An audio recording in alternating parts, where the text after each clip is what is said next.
guys, my last video I was going over the Five Below paper, and said something about possibly doing a quick video for the cheaper paper that I actually do like. So I thought I'd just go ahead and do that. This should be pretty quick.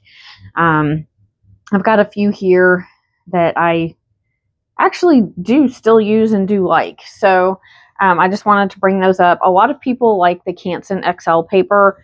It's inexpensive. You can find it in so many places. It's very easily accessible.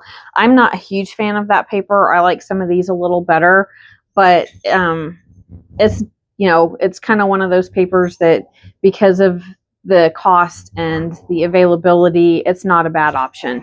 As you paint, you kind of figure out the stuff that you like and stuff that you don't like. And that was just one I didn't particularly care for, but one I know a lot of people fall back on. So I don't have any Canson XL here. I actually got rid of the pad that I did have because I just didn't care for it. Hey, my dogs want to fight. Or not fight, but play. Guys, can we not? Goodness gracious. So my first pad here is from IKEA. It doesn't say that it's watercolor paper or anything else, but when I saw it, it was just kind of an interesting paper overall. And guys, I'm guessing this is about 140 pounds. It's fairly thick. It has, I don't know if I can get it to show up on camera. It's got kind of an odd texture to it. It's almost like a grid-like texture. It is a pretty sturdy paper. You can lay some water down on it and it stays pretty solid. The back is smooth if you want to use it. I don't remember exactly how much I paid for this, like $2-3 I think. It was not expensive at all. It's actually an interesting paper, and I go back to it sometimes when I'm doing like abstract things or doodly things, and I don't hate this paper. So it's not listed as watercolor paper. It's got really no real information on it as far as it goes. It's definitely not a cotton paper.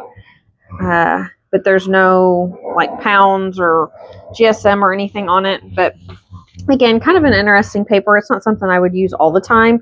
And I kind of wonder, maybe it was designed for acrylics with that grid pattern on there to hold stuff in place. I don't know. Has anybody else used this paper? What do you guys think?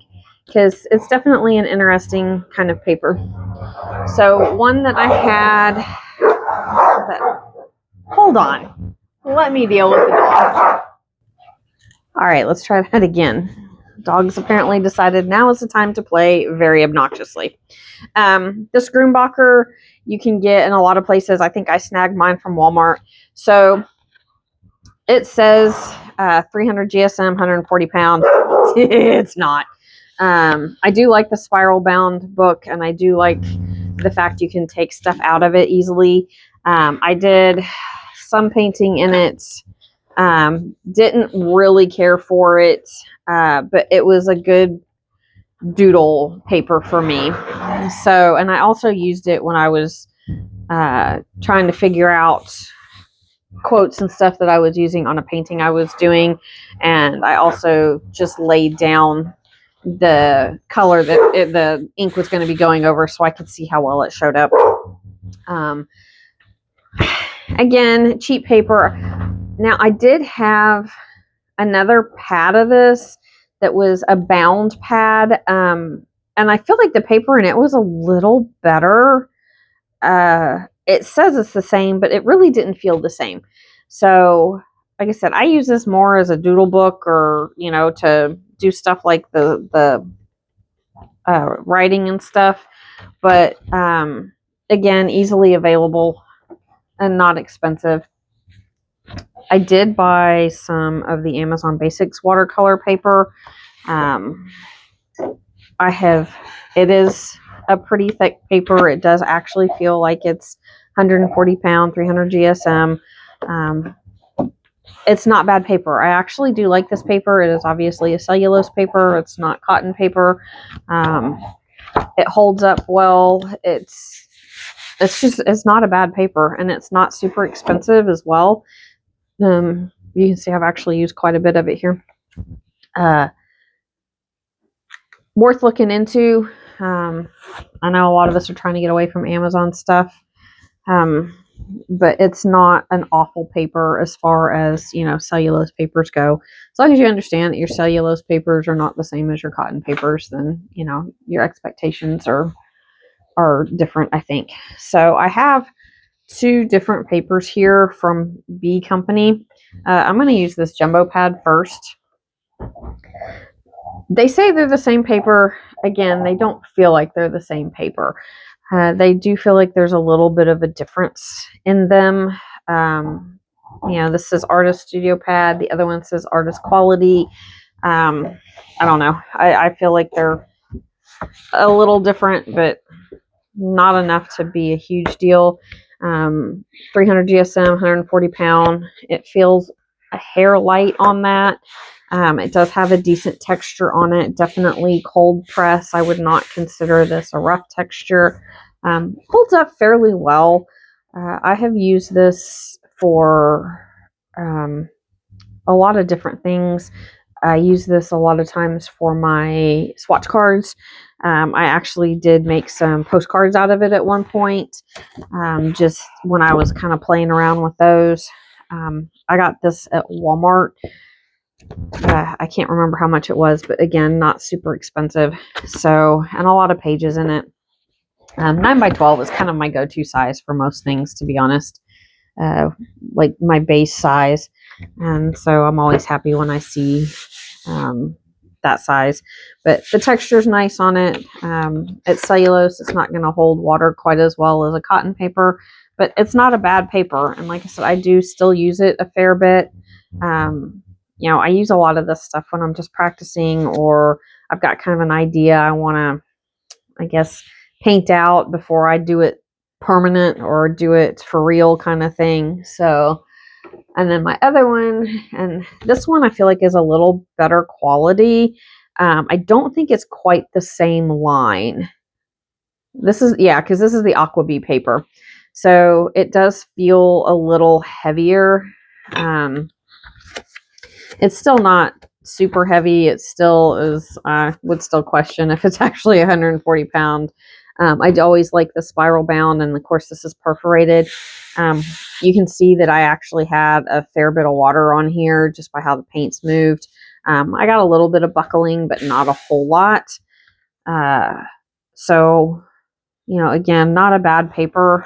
I did a test run on my blending for the video that I did on this to kind of see how it went, if I wanted to do the video actually.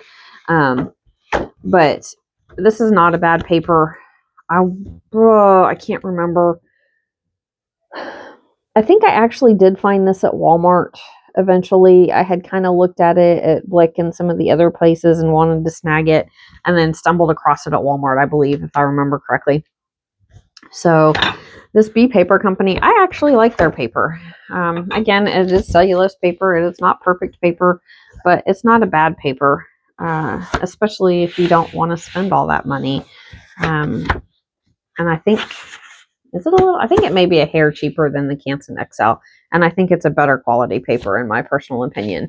So those are my picks, I guess, for the, you know, the cellulose paper. For those of us who don't want to spend a small fortune on other paper, if I had to pick one, I would say this Aqua Bee from B Paper Company. And then my second overall pick would definitely be the Amazon Basics one. And then if you just want something kind of crazy just to try out, then this IKEA one, because it is a little different and it does move paint a lot differently. That grid pattern is kind of wild, and it's not like, gosh, I can't tell if I'm going to get this. So the pattern isn't like a standard grid. It's kind of all wonky, almost like a hash. You know, somebody was just making hash marks or something on it. So it does hold paint a little differently, but if you want to just try something different, you know, have something that you can put paint on, then it's definitely not a bad option to look at. But anyway, so those are my cheap papers that I actually still use, still fall back on, still grab every so often when I'm doing stuff. If you guys have a cheaper paper that you guys like, let us know in the comments, because I think all of us are kind of looking for a, hey, let me try a different one.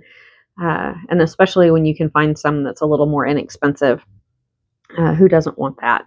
So anyway, go out there, have a good day, go paint something, and I will see you guys later.